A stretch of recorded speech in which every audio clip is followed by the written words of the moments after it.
Malone. Oh, so proud. What more could you ask from a group?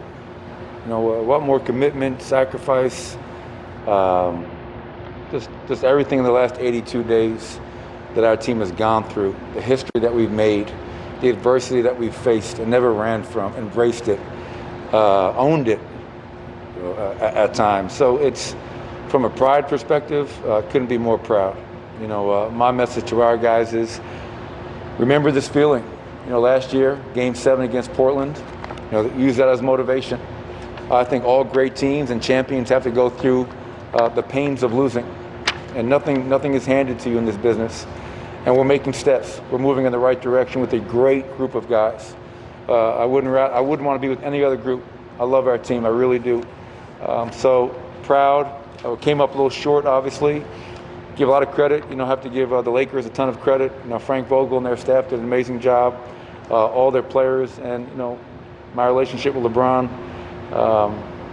He took over like great players take over in games like this. So you tip your cap, you give them credit, and we use this as motivation to come back even better and not be satisfied with making the Western Conference Finals. Our goal still remains to win a championship. Next, we'll go to Katie Winchy. Katie, go ahead. Yeah, Coach, with all that being said, what encourages you most about what this team did and where this team can go from here? What encourages me most is how young we are.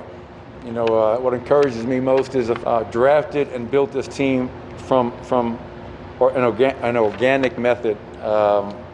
We have young players that are growing up and continue to amaze. And what also encourages me, Katie, is when you can stare at defeat in elimination 6 straight games, and find a way to advance. The only team in history to ever do that.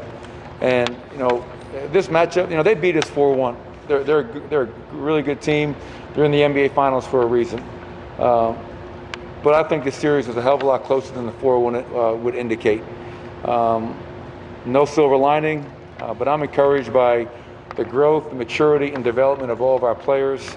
And our young guys are only going to get better, which is really exciting if you're a Denver Nugget fan. Next, we'll go to Michael Rosenberg. Michael, go ahead.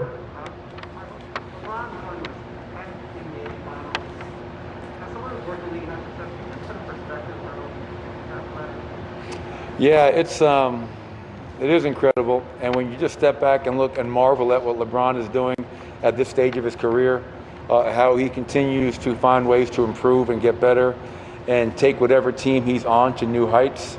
That defines his greatness. 10th finals appearance. And I know everybody wants to get caught up in the whole argument, the greatest of all time. That is an unwinnable debate. LeBron is a great player, and he's one of the greatest to ever do it. And his resume speaks for itself. And like I mentioned earlier, in a Game 5 closeout game, when the game was hanging in the balance, who took over? The best player on the floor. And that's what you've come to expect from him. Next, we'll go to Malika Andrews. Malika, go ahead.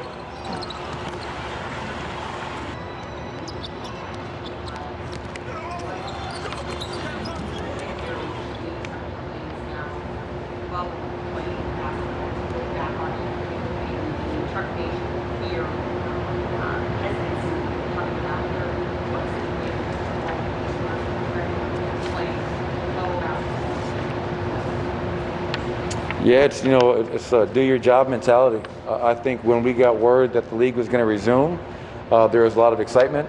Before we came down here, definitely some question marks. I just ran into Kiki and Byron Spruill, Mark Tatum, and gave them a shout out because they pulled it off. This has been a great experiment in bubble basketball, if you will. And were there concerns, were there uncertainties at the beginning? Sure, I think everybody had that because it was the unknown. This has never been done before. But once you got into your routine, it was just like being at basketball camp. You're in your dorm, you wake up, you do your job. And for us, it was a little different because we didn't have everybody with us, getting healthy, getting guys down here. But I think our guys handled this bubble atmosphere and environment as well as you could ask anybody to. And I think that's one of the reasons we were able to survive and advance as far as we did, because we didn't fight it, we embraced it, and we accepted it, and and we just went along with it.